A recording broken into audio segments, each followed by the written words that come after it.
March is Women's History Month in the United States, and to mark the occasion here in Korea, the U.S. Embassy has invited female leaders from around the world to network, share insights, and celebrate women and their many achievements. Our Kim Min-ji sat down with Claudia Chan, a leadership expert and event guest speaker.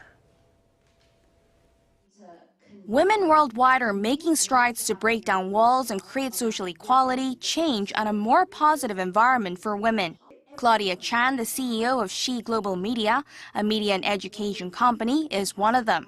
She's in Seoul to share her insights and empower young women so they too can make change.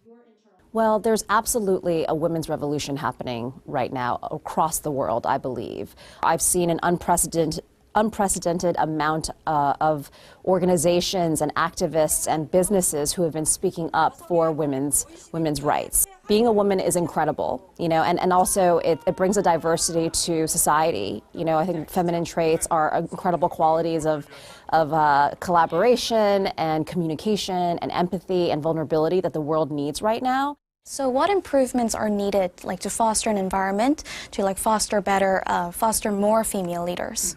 It can't just be women fighting for women. We need to have the private sector. They need to create programs to get more women into higher level positions. Media is a huge vehicle as well because you have a microphone that speaks to so many women, and to share stories like this, just to create consciousness. Media creates consciousness, and consciousness is what leads to change. So a recent report by the World Economic Forum showed that Korea ranks 117th out of 142 countries when it comes to gender inequality. So what are some of the things that Korea needs to do in order to reduce this discrepancy and foster more women leaders? We need more initiatives to help young women coming out of college get jobs, because it's very, very difficult, more difficult for a young woman to get a job than it is for a man. That's one, so institutionalizing career programs, sponsorship programs, internship programs at universities, at corporations, that seems like a very important initiative. Number two is, women are not having children. There's a huge fertility issue here in Korea, and of course then that's not good for society and it's not good for women. So there needs to be a lot of programs and initiatives around that as well. Do you have any advice for aspiring young women?